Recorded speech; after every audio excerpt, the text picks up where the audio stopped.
It's time to get nerdy, y'all. A little bit of gaming history for you. Something relevant in gaming and discuss our opinions on it. Should we kick it out of here, or should we kick-start it? This is the part where you, the listeners, try to stump the hosts. I'm not a lawyer. I just play one on a podcast.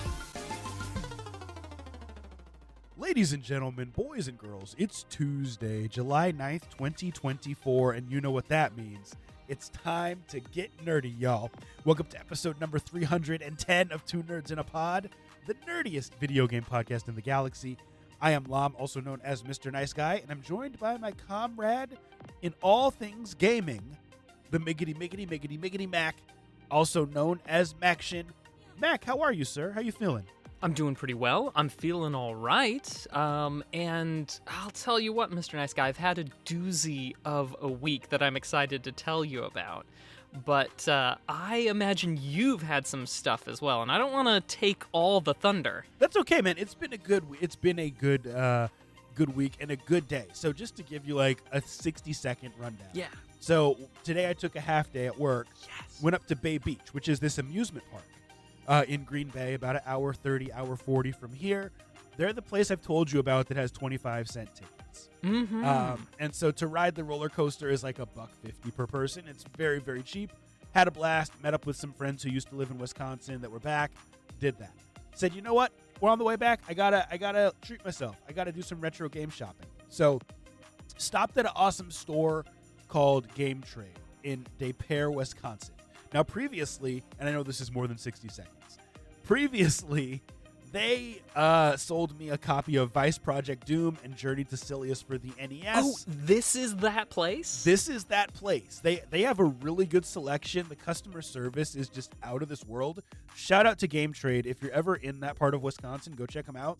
Now, I had never looked at their Game Boy selection because I didn't have the Analog Pocket last time I went there. Mm-hmm. They have a really good Game Boy selection, but didn't have what I wanted. And they said, well, hey, why don't you, on your way back down to Milwaukee area where you live, check out this other store called Press Start.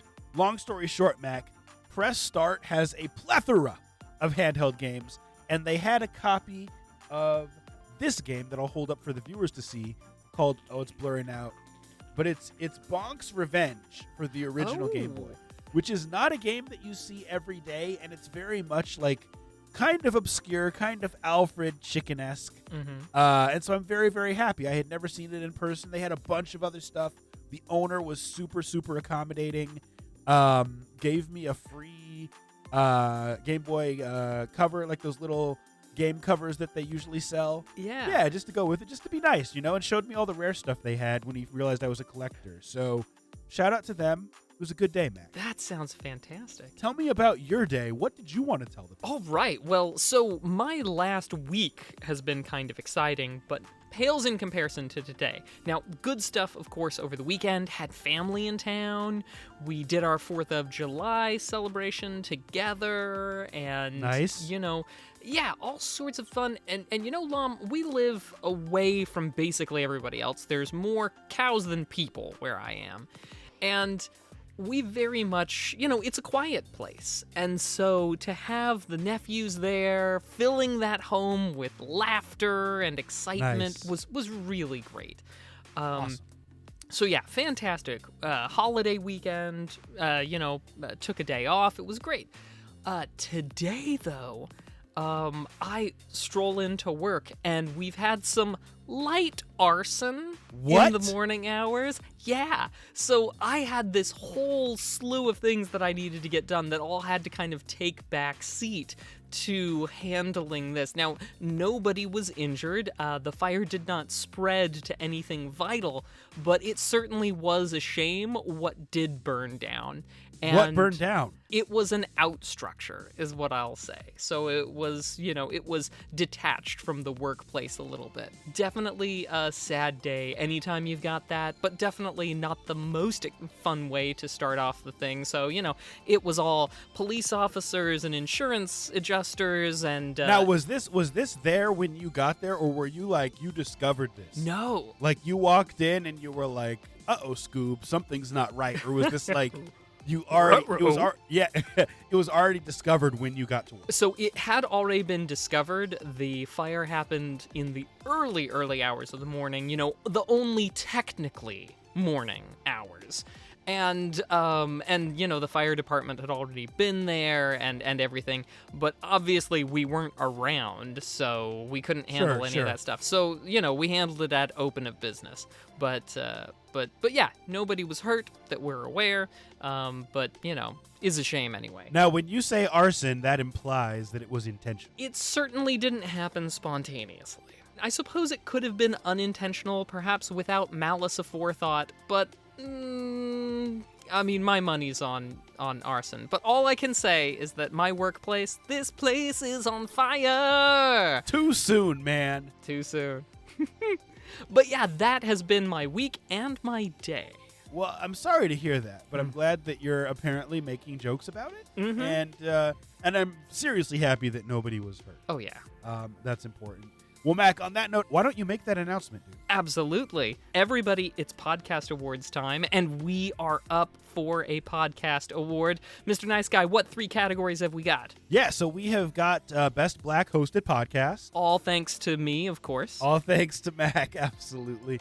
And then we've also got Games and Hobbies, which, not to brag, but we've won that category, 3 years in a row now? Indeed. The three-peat. Repeat. So we're going for a 4-peat. I think we're already a dynasty, but 4-peat would definitely cement it. And then we're in the general category as well. So, Mac, how do people vote for that? So what you need to do is you need to go to podcastawards.com and you can sign up to vote. They do have you jump through a registration hoop to try and keep the bots at bay. But you go there, and then from the drop-down menus on your ballot, you pick us wherever we appear in those 3 categories, of course. And, of course, since this is Two Nerds in a Pod with the number 2, we show up pretty high on the list. You don't even have to scroll very far down for us. So do that, vote for there, and, while you're there are plenty of other podcasts. If you're searching for, I don't know, maybe one of them true crime things, they've got a whole category of them that you can now look up. So great way to discover some new, cool folks who are doing good work. And also, to show the love to us while you're there. Yeah, we've made a lot of good friends through the Podcast Awards and collaborated with some awesome people. So please check that out. Mac, have you voted? I have. I won't tell you who I voted for. I was going to say, because, who'd you vote for in Games and Hobbies? I just can't say. That's between me and my ballot. Got it. Well, I need to vote, and when I vote, I will tell the people who I voted for, and it's going to be Two Nerds in a Pod, and that's why we're here today. Let's jump into that gaming news, Mac. How do you feel about that? Absolutely. All right, well, this first news story comes from PCGamesN.com. Apex Legends review bombed following controversial Battle Pass changes. This is written by Alex McHugh. Well, that backfired. Today, Apex Legends developer Respawn Entertainment announced that it's changing how Battle Passes worked, something that should be good news, as fans have been increasingly unhappy with the system.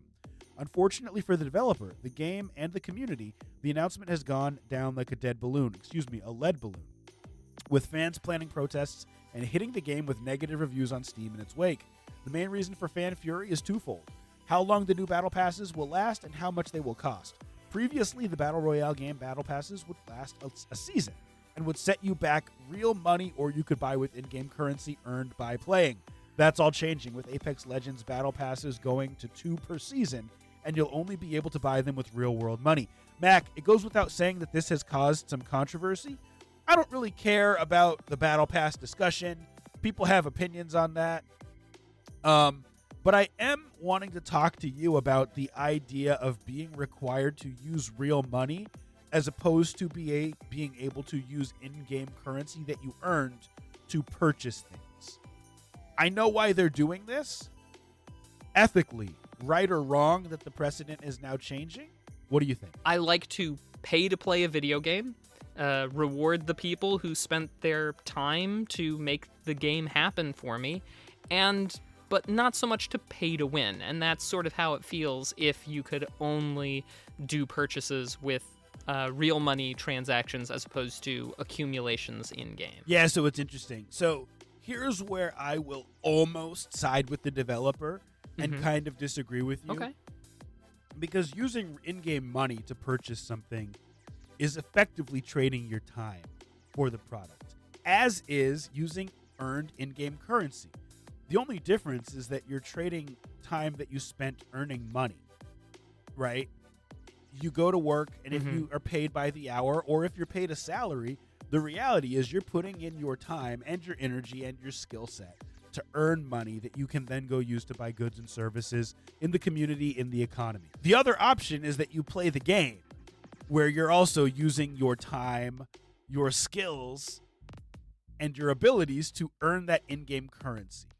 It's just a different way of earning it. And one may be very, very much more fun than the other, but either way, you're trading your time to be able to purchase a battle pass. I suppose so, but as the developer, aren't you double dipping in somebody's time? Because not only are you dipping in their time for the time that they're playing the game, they're also dipping in their work time to pay for the stuff as well. Maybe it's a distinction without a difference. Yeah, no, it's a valid point for sure. And candidly, I would think that many people who play Apex Legends or World of Warcraft or Call of Duty or Teamfight Tactics or any game Halo that has a battle pass probably enjoy playing that game more than they enjoy their day job, unless they really just enjoy their day job, right? and so in that sense, the grind of earning money in game is a lot more fun for many people than the grind of earning money in real life. Yeah. The reality is, though, I'm just saying the developers are benefiting from taking people's time regardless. And so it's just a matter of what time you want to put into the currency. I hope that made sense. Sure. Whether we agree or disagree, yeah. Yeah, no, it makes But sense. I will say this. I have never really been a big fan of battle passes. I understand that games like Apex need to earn money and it is a free-to-play game, but I've just never been a fan of the idea of, here, you can get some skins, you can get some guns, but you got to pay a little bit extra to get them. I've never been a fan of that. Mac, one other question I have for you is about the review bombing aspect of this story, because Apex Legends is a game that is already very, very well established as a free-to-play battle royale. It's one of the top in its genre. It has a huge community, and it's a pretty well-liked game. What effect do you think, if any, these negative reviews are going to have? Like, what are gamers hoping to accomplish by review bombing a free-to-play game that has been out for many, many years and already has a player base? Well, I think the intent is to signal dissatisfaction, which it sounds kind of like that does. Sometimes what a company needs is a very public shaming before they'll do something about it, rather than just choose to settle, not do anything, but just make it not a big deal. So I feel like review bombing, I'm not overly thrilled with what it is and how we go about it, but you have to wonder how many support tickets, how many comments in private it takes to make something or to signal dissatisfaction on the scale that a review bombing does very publicly shows, you know? Yeah, for the longest time, anyone who's listened to our podcast knows that I have been a big advocate for voting with your wallet.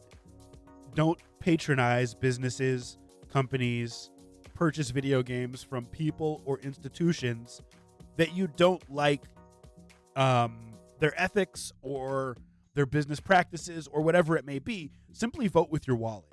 Don't go threaten the devs. And that's not what's happening with Apex, to be clear. But my instinct and the way that I operate my life is, if I have a bad experience at a business, I'll probably tell my friends, I'll probably tell my family, but I'm not the type of person who will generally go online and try to bash this business. Now, if they send me a satisfaction survey, I'll fill that out, right? But I've never been the type to review bomb a game or review bomb a business or even write a single bad review, just because that's not how I operate. I do like what you said, though, about the idea of settlement and the idea of public shaming resulting in companies changing what is viewed as bad behavior. And it has worked in the past. I just don't know if review bombing a game that is so established and already has a huge player base is really going to change anything. No one's looking at that review and being like, hey, should I download this free game? Oh, people are mad about the battle pass? Well, then I guess I'm not going to download it. Like, that's not happening. I feel like there's got to be a more effective way for us as gamers to get our frustrations out. I mean, I agree with you. I would like to think that there is a more effective way. I just don't know if we have one. And I don't know what that would be. I feel like turning to review bombing is the sort of last desperation. It's tough. We'll have to brainstorm that for another time, I guess. Mac, well, hey, on a positive note, this next story comes from GameInformer.com. PlayStation's PC strategy is going well, as Ghost of Tsushima was the best-selling game of May 2024. This is by Wesley LeBlanc on GameInformer.com. PlayStation's PC efforts are paying off if the latest U.S. video game market highlights report from analyst group Circana is any indication. That's because developer Sucker Punch Productions' Ghost of Tsushima, which originally launched on PlayStation 4 back in 2020, was the best-selling game of May 2024 in the U.S. Now, just for context, that's about 4 years after its initial launch. Ghost of Tsushima Director's Cut hit PC almost 4 years after the game's initial launch on PS4, which speaks to PlayStation's PC release strategy it detailed last month. It said its live service games like this year's Helldivers 2 or the upcoming 5v5 hero shooter Concord will launch day and date on PC, but its tentpole single-player games like this and this and this, it gives some names, will launch at later dates. Mac, the idea of breathing new life into a game. We talk about updates, we talk about DLC, we talk about building a community. Do you feel like just going multiplat may be a more effective way of reinvigorating sales than actually supporting a game as a live service? Does that make sense? Yeah, I think that makes sense. And I do want to answer your question, but I do want to take a quick... Yeah, what's that? The headline chose to say that Sony's, PC plan is working out great. From the Helldivers 2 thing. PC installs or whatever had cratered, and there was 90% fewer or something like that. So while I don't have those numbers in front of me, I think I might take issue with saying that Sony is doing right by PC. Yes, you're absolutely right. The number of people who are playing Helldivers 2 has decreased, but what we're talking about is sales of a game, Ghost of Tsushima, that originally released in 2020 and now was the best-selling game of the month in May as it was released in a new iteration on PC. And it's a single player game. Indeed, yeah, and they've already gotten their money from the walked away with their money from the Helldivers 2 thing. But you are right that they have done another month of wildly successful sales with Ghosts of Tsushima. And yeah, I think you're right. It does breathe new life into it now that it's opened it up to a whole new host of people who can experience it for the first time, some of which probably did not have the PS5 or PS4 or... Yep, on PS4. Yeah. Yeah, and I hear that it is an amazing, fantastic game. And it's one of those where, there are exclusives out there that are incredible pieces of art. And I love the idea of more people being able to experience them. And yeah, I think you're right. It does breathe new life. So here's the reason that this story caught my eye, because it was either last episode or 2 episodes ago, we talked about the way that we would want to be able to play our old games, if given the option. Would it be original hardware? Would it be through a remaster? Would it be through streaming? And I can't remember the other option that I had. But we had 4 different options. And it's interesting, what about a simple PC re-release of some of our favorite console games?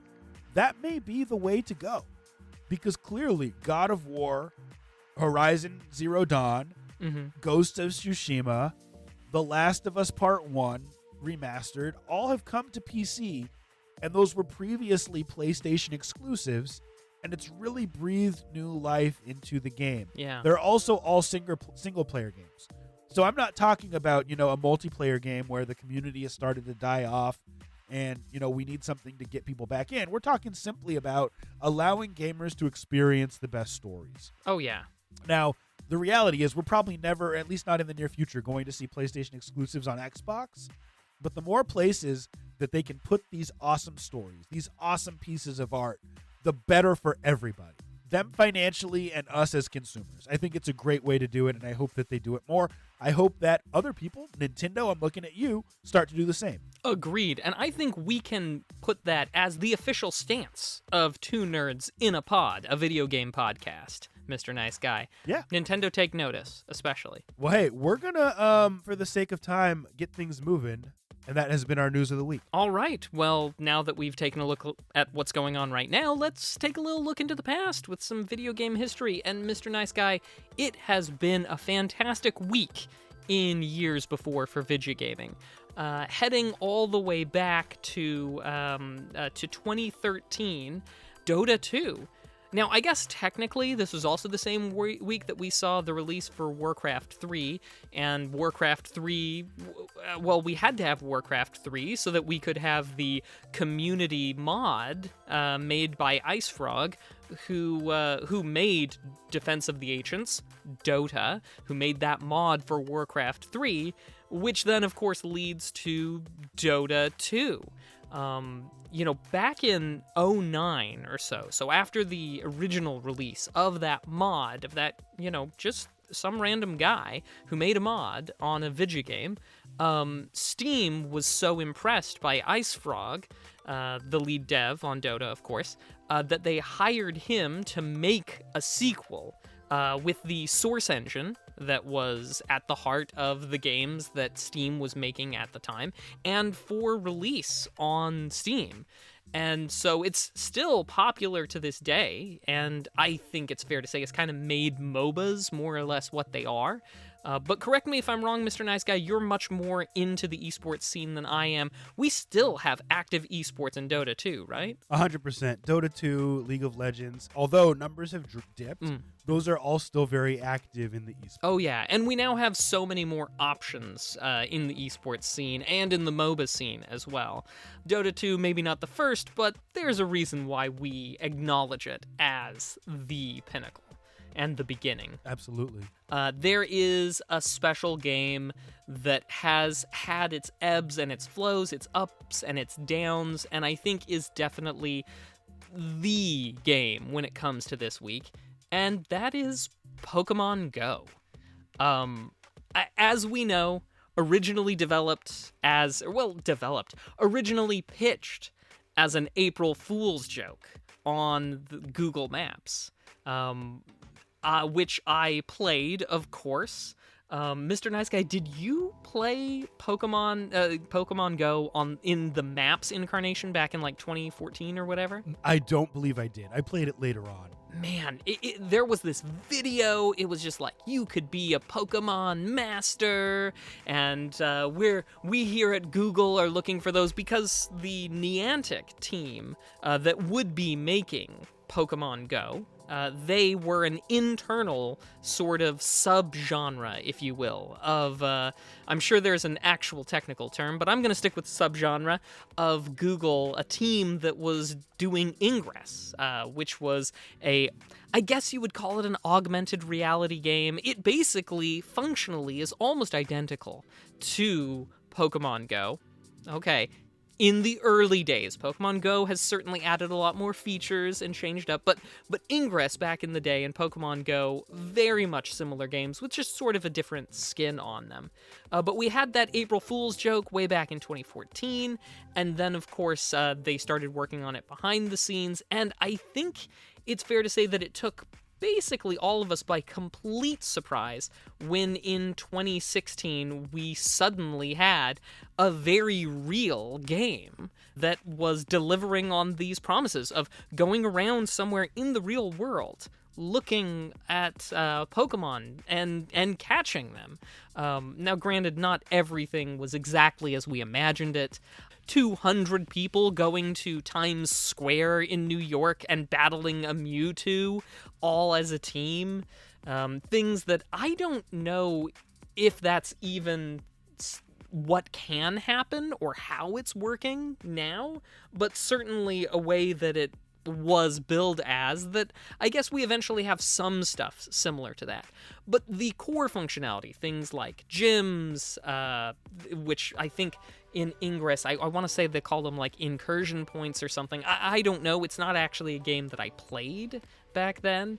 Sure. But just one that I was somewhat familiar with because my brother-in-law introduced me to it, and he was just like, oh, here's this cool thing, and you go around in the real world. So when Pokemon Go came out, I was just like, oh, I get it. I gotta say, there was so much controversy around this game. Like, it was so big. Like, I remember Tamagotchi, we talked about a couple weeks ago, Yes. being big. Like, this was like 10 times the size of that. And I remember two things. I remember people crashing their cars while they were trying to catch Pokemon, like chasing down Pokemon and also being on their phone. Mhm. The other thing I remember is Pokestops were made of public areas. Yes. And the business owner or the organization had no control over whether or not their building was a Pokestop. Mm-hmm. So you'd have people like outside churches trying to catch Pokemon. You'd have people in funeral homes trying to catch. Like, it was just a crazy time, but a great time. Oh, yeah. And even back in those days, we used to do the Dummy of the Week. And I want to say a not unsubstantial, a not small amount of those Dummies of the Week were indeed people who were getting ejected from places for behaving poorly Yeah. to catch their Pokemons inside of a house of worship, for example, or otherwise. 100%. 100%. Yeah, but I will say, in addition to everything else, Pokemon Go, I feel like really had that resurgence in 2020 when we were all trying to get out, be outside, but yet be distant from each other. And I think, yeah, Pokemon Go's had its ups and its downs, but while it does have exactly Ingress before it and doesn't really have that much following up in the same vein, scratch that. It definitely does. Point being is that Pokemon Go has certainly had some ups and its downs, but it's the game that we think of when it comes to a video game being out in the world. Augmented reality or trans reality or whatever they've renamed the genre to be. But it is the prototypical, the one that serves, the standard by which all others are judged. And well, they made history that week back in 2016. Love it, love it, love it. Well, Mac, it's time to move on to our I almost said Dummy of the Week. That would have been a throwback. Mhm. It's time to move on to our topic of the week. Woo. A segment where we discuss something relevant in gaming and discuss our opinions on it. And Mac, one of these was going to be a story for the news, but we kind of ran out of time. So you have a choice today. We can talk about Xbox Game Pass, or we can talk about Disco Elysium. Which one would you rather talk about? I have been interested in Disco Elysium, so I'd love to talk about that. Cool. Well, let me just say, we are aware that Game Pass is going up on price, and my opinion on it is it's so interesting how we talked about cutting the cord once upon a time, and people went from having cable to streaming services, and now those streaming services combined cost more than if you would have just had cable. Game Pass seems to be going the same route. They're bumping up their price. They're potentially getting rid of day and date games being released, so you won't have access to stuff day one if you buy the lowest tier. And it seems like this subscription in gaming is going the same route as streaming subscriptions did compared to cable. That's the pitch for that. Now, here's what I'll say about Disco Elysium, and I think this is a more interesting story. On PCGamer.com, this is written by Tech Litchfield. Here's what he writes. When members of the Artist Collective turned game developer studio, I don't know how this is pronounced, ZA/UM, thanked Marks and Angels in their 2019 Game Awards acceptance speech for the RPG triumph, Disco Elysium, I felt like I was looking at the future, the ecstatic debut of a new favorite developer, but that isn't how things panned out. Disco Elysium has been, and this is written by PC Gamer, Disco Elysium has been number one on our yearly top 100 games list 4 years in a row, but for much of that time, the developers have been engulfed in an existential crisis.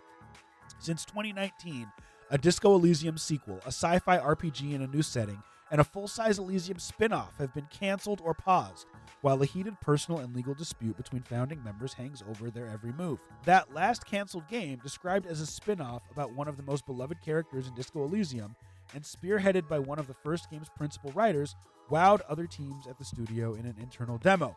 Mac, bottom line, the project was canceled in February, much to the shock of most of the team, and nearly the entire team, including that of Disco Elysium writer Argo Tulik, was laid off. Mac, here's the thing. Disco Elysium, a game that received critical acclaim, a game that is on many people's top 100 games of all time list, and a game that I have had fun with and deserves a sequel, is now being canceled due to legal disputes. This is going to ask you to dig deep, this question. What can we do to change ownership of intellectual property in the gaming industry? Because the reality is there's a lot of games that get close to the finish line, and then because of the funding, because of legal disputes, because of copyright disputes, that game disappears and never sees the light of day, despite the fact that the voice actors and the artists and the level designers and the people who made the music, the composers, all put their work, their blood, sweat, and tears. Maybe they worked overtime and spent time away from their families, but they have no ownership over it. And the studio head or whoever it is just ditches the game. What can we do to fix this? Oh, Lom. I'm asking the deep questions. We're not doing softballs today. No softballs on this pod. You've given me a gift. If ever there was a place, a time that I would love to talk about nerdy intellectual property issues, it is this show. It is with you. And, thank you. Right. So obviously there are a lot of problems with how we handle intellectual property as a result of a few things that all should be addressed to make these things better. One is that we have, of course, the notion of intellectual property is, at least in the United States, it's like, foundational, right? Anything creative needed to be protected for a period of time so that you could recoup, but also needed to not be that way forever so that other people could iterate and innovate on those, whether technological or creative things. Obviously, without the innovation on Warcraft 3, we don't get Dota, we don't get Dota 2, and maybe we get the genre of MOBAs, but maybe it looks different. Maybe it takes 10 more years before we get that in the esports scene or whatever. But over time, especially Disney and I believe football, worked really hard to extend copyright law so that things don't expire for way too long. That is one component that's definitely a problem, needs to be addressed. And it won't address, like, the short-term problem here. So I very much recognize that I have gone on a bit of a rant on a personal thing and not addressed your question. Yeah, I was going to call you out because you didn't even answer the question. Yeah, not yet. You didn't even answer the question. But you asked me the time, so I start building you the watch factory, and I gotta lay the foundation first. But really, that's one of the big things that needs to be addressed. We should be having iterations on games that were released a mere 14 years ago. That should be fair game. What game is still making the publisher money 14 years after release? 20 years after release? Very few. That's tough because as a percentage, I think that's right, but I think that there's actually a lot of games that are still turning a profit or that are still making them money. Just think about all the Nintendo games that constantly get re-released. On eShops and things like that. Like, a lot of those games are still turning profits. Okay. But I get what you're saying. I think, Mr. Nice Guy, one of the problems that we face is that the publisher can just decide, you know what, we don't think we're going to make as much money as we want, so we're going to cancel this because then we don't have to pay anybody royalties, and we don't have that hanging over our head on the balance sheet side. I think maybe there should be a protection in there, clauses in contracts, or standard operating procedure that once you're past a certain point, that maybe it is incumbent on the publisher to do the publishing, else they've breached their contract and maybe they owe you more. Maybe that's something that we could do to make sure that we don't have games that just fall flat at the publisher side of things. Now, I don't know if there's too much we can do about games where there's like a legal dispute. But I think that's one protection we could build in to make sure that the art gets out there and that people get compensated. Yeah, so let me just say, just having worked at many places and knowing people that have worked at many places, big companies, and I don't have a specific one in mind. A lot of times when you start at a company, you'll sign something that says, if you create something using the time, the tools, the resources at the company, whether it's software, whether it's physical, whatever it is, intellectual property, it's the property of the company that you're working for. And that is exactly what is happening here. So really what I'm asking is a deeper question, which is how can people who work on things get credit for their work when the employer decides to just scrap the project? And there's really no answer to that. Yeah. Like that's an age-old question. Because if you sign something that says you don't have ownership, then you really can't get out of it. Yeah. I think it would be nice if there was some way to have these companies, like you said, when they get past a certain point, that if the game is 70% complete, that you have some type of obligation to release it to the public. And we've seen this before, not out of obligation, but just out of goodwill. With the SNES Classic, correct me if I'm wrong, chat, but I believe Nintendo released a Star Fox 2 on that was previously unreleased. And obviously, that game would have come out a long time ago, wasn't released for whatever reason, and now we're finally getting access to it. So I just think it would suck to have these things not preserved and lost to time. And I think that the right thing to do is to put out what you can. Now, this comes up so frequently. You think about The Last of Us factions and different things where, Naughty Dog says, hey, we don't have the resources to devote to this anymore. We're going to move on to something else. Fine. But to just lay everyone off and say, hey, I know you've been painting this picture for 3 years, 4 years, 5 years, but we're just going to throw this picture in the fire and you have no access to what you've done. To me, that is just not right on an ethical level. I could hardly agree with you more, Lam. Ethically, it is kind of a spit in the face to everybody who worked on something for their stuff to never be there. I think the canceled game that tugs at my heartstrings the most is Star Wars 1313. Because of how you and I sat in that room, we got that presentation, we saw that slice of the game being played. Yep, it looked great. It looked incredible, and that didn't come out of nowhere. They worked really hard on that. And I mean, that'll never go anywhere. There's no place for developer credits on the things. Who did that voice? I don't know. Who made those sick, awesome shaders? Who coded that fire that looked so incredibly real a solid 5 years before we had anything else that was really pushing those types of polygons?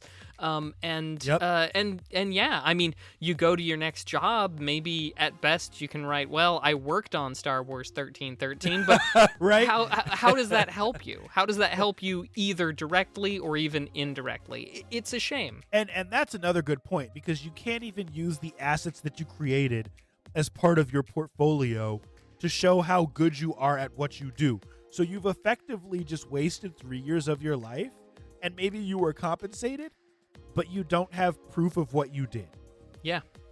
It's bad all around. And yeah, it's definitely a scummy move. Well, hey, we don't have all the answers, but we do have good discussions, and that has been our news for the week. All right. Well, now we turn to a crowdfunding project that's trying to get off the ground. What we're looking at today is called Hotel Galactic. Basically, it's a management sim, of course, about an inn, absolutely designed with Studio Ghibli animation and styles in mind. Absolutely, unashamedly. The company, or the developer, is Ancient Forge out of Poland that has a team of over 50 people. And this resource management style game is not the first resource management style game that they've done. They've got at least one released and one that's currently close to being complete that is in the same general style. So it seems like they might kind of know what they're doing. It is, though, their first Kickstarter campaign. Now, for this game, which has a nice cozy feel and a cute look to it, it's got areas where you're very much side view, 2.5 dimensions, so that it's got that sort of parallax and depth.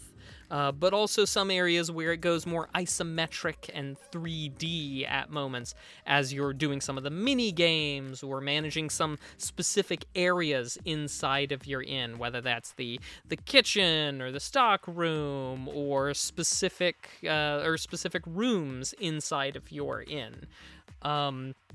There is a $32 minimum $32 minimum buy-in for the release on this game.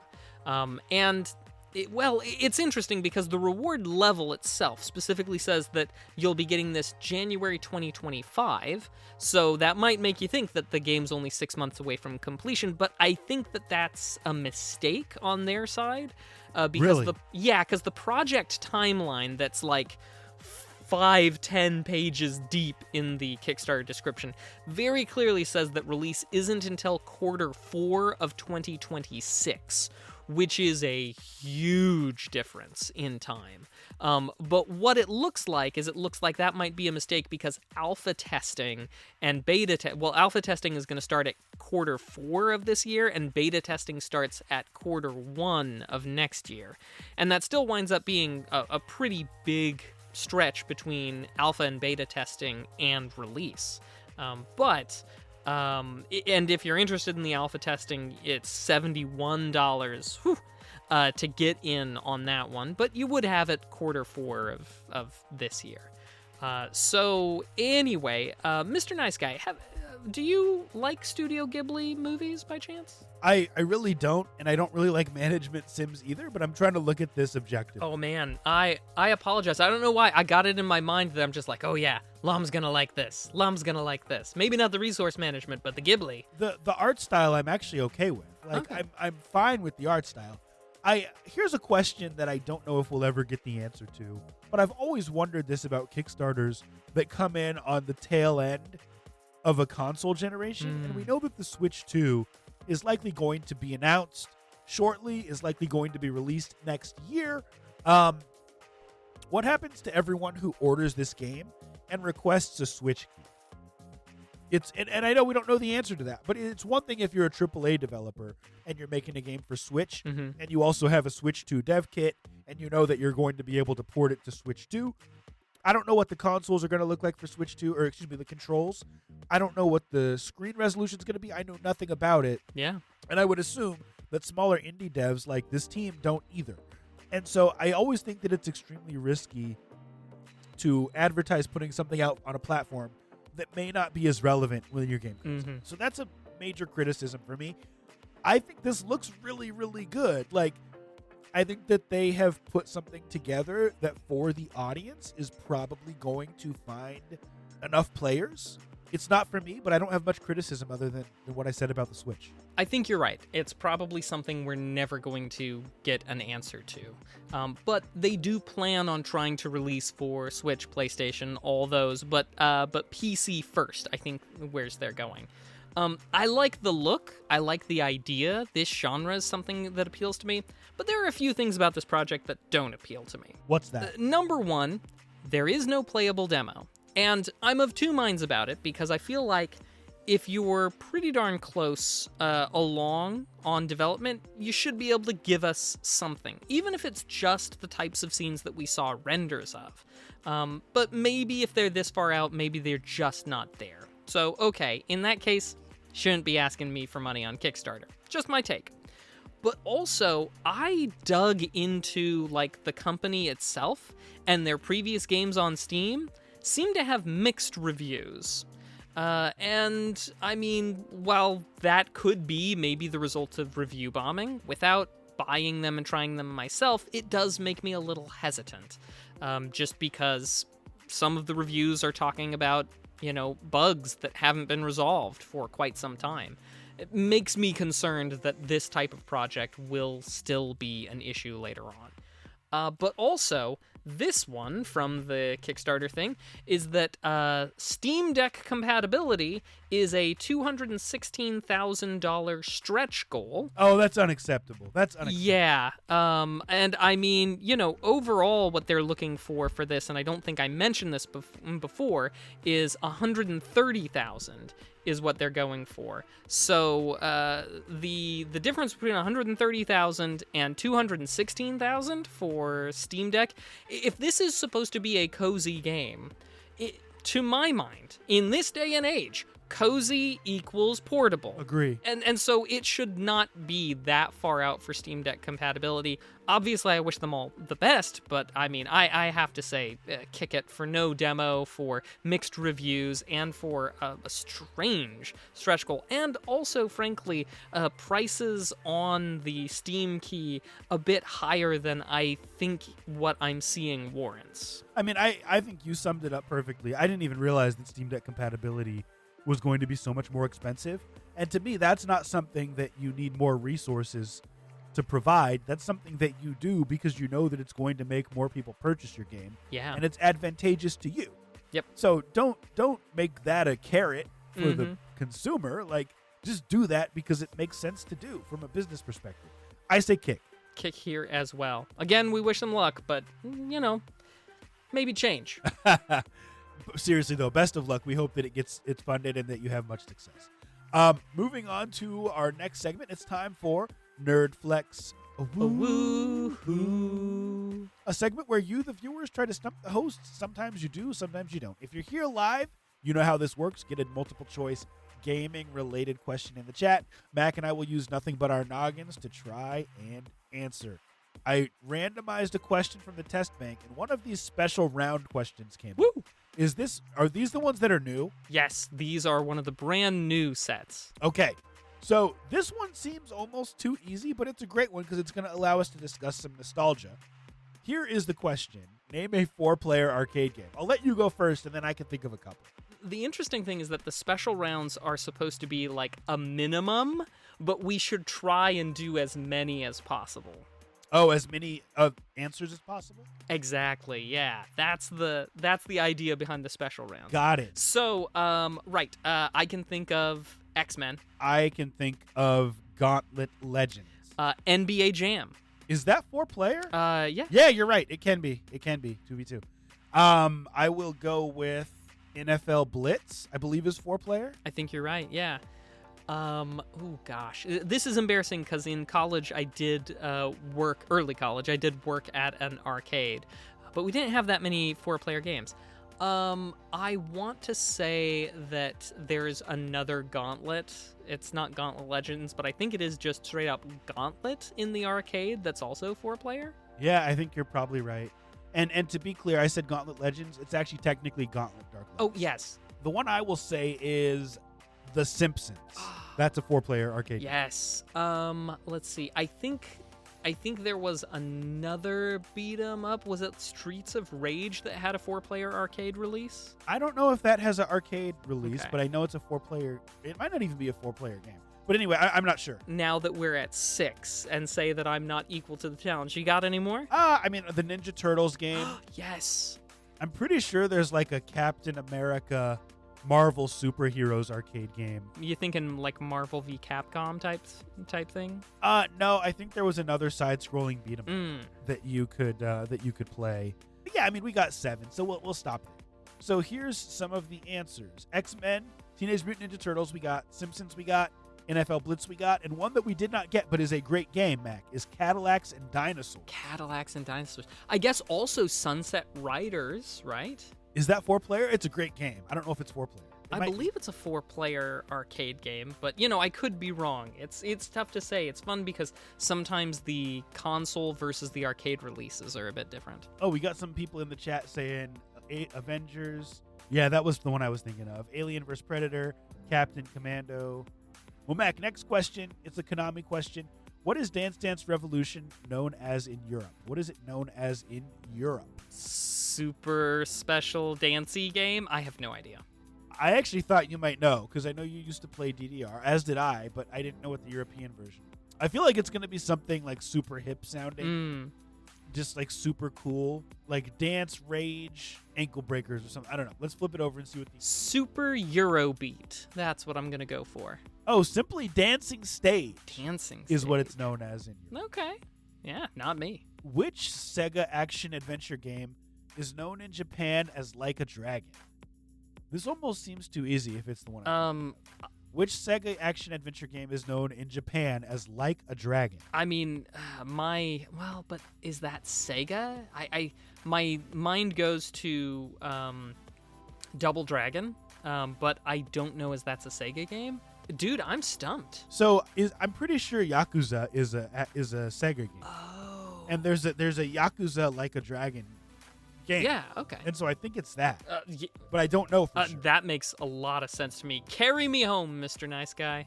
Let's see what the answer is. Dude, I was correct. I was totally Yeah. correct. Crushed it, of course. It's Yakuza. Well, cool. That has been our Nerdflex. Well, now we turn to a little bit of legalese. Legally. I am not a lawyer, neither in the US and especially not abroad. But we do talk some legal things here occasionally. There's a little something going on in the European Union called Sony v. Daytel, and it revolves around the action replay. Mr. Nice Guy, when was the last time you thought about the action replay? Ever? No, not for a long time. But it kind of makes me think of save states. Mhm. So maybe in like a roundabout way I've thought about it, but not directly. Yeah, I mean, it's been a while. I mean, I had a Game Genie, then I had a Game Shark, and then, I mean, I did have an action replay in, like, the Game Boy Color, Game Boy Advance days. But this winds up getting filed under sort of the law moves slowly because this suit got started back in January of 2012. A little bit of a shout out to what I said, last time around. Another reason why you need the FTC to be able to do its work because, laws getting made take a long time. Laws working their way through courts, even, not in the US, take a long time. But anyway, there are some things that happen that are a part of the source code of the game, of a video game, right? You got text in dialogues, the plot, the graphics. But what about the random numbers that the game generates to give you any number of things? Maybe loot, stats, damage values, so on. Is that a part of the video game? This is the legal question that was at issue back in 2012 because Sony argued that was a part of the copyright, the protected thing aspect of the game. And they argued that modification of those variables, of those values that aren't part of the game's code, but that are just generated in the game, should be copy protected just the same as the graphics, as the text bubbles, as everything else. And because, of course, 2012 was well before our recording of this show, of this podcast, we have probably not really talked about it that much, but we did mention it briefly back in episode 260 of this show. Way back then, in 2012, a Hamburg, because this is in Germany, a Hamburg regional court said that interfering with the flow of the program amounted to an adaptation of the program, and that requires permission from the copyright holder. Now, that took a long while to get concluded, and then Daytel, the other company, the company that's in charge of the action replay, they appealed, and the German appeals court found in 2021 that the lower court had misapplied the law because changes that are a result of, and I'll quote them here, parallel commands stored in memory, that's what they opted to call it in the courts, didn't amount to a change in the computer program itself because by changing that, you're not actually changing anything that anybody put together. And then, when it didn't go Sony's way at the appeals court, they've appealed it up to the Court of Justice of the European Union. And they do specifically say, hey, if this isn't the law, maybe it should be the law. Maybe these random numbers generated should be copyrighted with the rest of our work. And that is where it is until a little interesting thing happened this last week. And that is that the Advocate General has weighed in. We don't really have that here, but basically, behind the exciting title, an Advocate General is chosen from a bunch of several that are in the European Union, and they prepare the Court of Justice for the case by basically breaking the case down, explaining the issues, compiling all the relevant court law, and then making their report on what they think about it. And only then does the Court of Justice hear the case, if you will, and then they issue their final ruling. Now, it doesn't always track with what the Advocate General's report said, but it often does, and this may be cause for joy, I think, at least, because the news is that the Advocate General's opinion, and I'll just paraphrase his conclusion here, that while it is true that the author of the game designed the categories of the variables and the rules whereby their value is determined in the course of the game, the value itself escapes the author's creative control since it's dependent on factors outside of the author's control, such as the player's behavior. The value, therefore, cannot enjoy copyright protection because it has no connection to the intent of the author. So I've got to get really, really nerdy for just a minute. Yeah. About random number generation, because Let's do it. I'll give you the spoiler, which is that a lot of these numbers are not truly randomly generated, right? Oh, yeah. So I remember sitting in my high school physics class, junior year, and teacher says, everyone pull out your graphing calculator. We all had new graphing calculators that we had gotten for the class. And he said, listen, if you type in this command, it is how you enter in a random number. And the calculator will provide you with a random number. And so we did it. And he said, I want you all to do it like 3 or 4 more times. Press enter, and then tell me the sequence of numbers that you have pulling up. Mm-hmm. And we all had the exact same numbers pulling up, Mac. Mm-hmm. And the reason why is because the calculator is programmed to put out numbers that are not truly random. Mm-hmm. But it uses an algorithm, it uses a formula that is complex enough that they can argue that it's randomly generated numbers. And so when 2 users have just opened their calculator out of the package, that algorithm is the same. And because it's their first time using that randomly generated function, the numbers that come up are the same. And so the idea to me of copywriting that is absurd because it's not truly the intent of the author. It's Yeah. just the intent of the program Mhm. and not truly random to begin with. I hope I explained that well. I think that's perfect. Matter of fact, it seems like the Advocate General of the European Union's with you as well. And I think it's fair to say that the random number generation that occurred after you had run a few things of your own and fiddled around and played Doom on your graphing calculator once or twice, that really those random number generated were LOM random generated, not random number generated themselves. Right. Absolutely. I love it, Mac. Great story. Mm-hmm. Well, that's what I had for us today. Nice. Well, hey, let's wrap things up. Thanks for tuning in, everybody, to Two Nerds in a Pod, episode 310. Please remember, as Max said at the beginning of the episode, to vote for us in the Podcast Awards at podcastawards.com in the Best Black Hosted Podcast category, Games and Hobbies and General, going for that 4-peat in Games and Hobbies. But, Mac, before we go, we got to talk about what we've been watching and what we've been playing. And everyone knows how this works. If you're here live, let us know in the chat. Mac, what have you been into? Well, as for watching, I've been watching some YouTube videos here and there.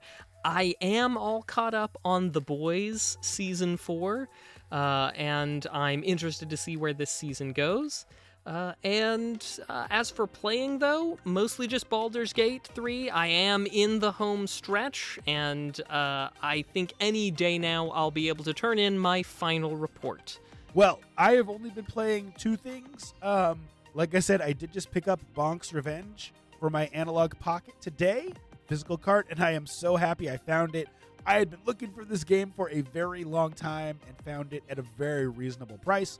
And then, Mac, last week we talked about games we wish we could be better at. Mm-hmm. And our good friend of the show, Ishmael, did reach out and said, Lam, I know you want to get better at Project Zomboid. Let's get a Project Zomboid session going. So Saturday, gamed with him and some of his people. and had a good time. Nice. As far as watching, like you, I've been doing a ton of YouTube. You know, I like watching videos about cars. I'm into that. And then also watching people collect retro games. Those are my jam. And people in the chat are quiet today, and that's okay. As long as you vote for us in the podcast awards. Mm-hmm. That's really what matters. Mac, why don't you take us home, my friend? All right. Thanks, everybody, for coming out and for being a part of episode 310. Y'all are the best viewers on Twitch, the best listeners on podcast platforms generally, and just fantastic. So keep that going. Come back next week, 9 p.m. Central, 7 p.m. Pacific at twitch.tv/2nerds in a pod. And until we see you next time, be excellent to each other and keep it nerdy. Be excellent. Deuces. See ya.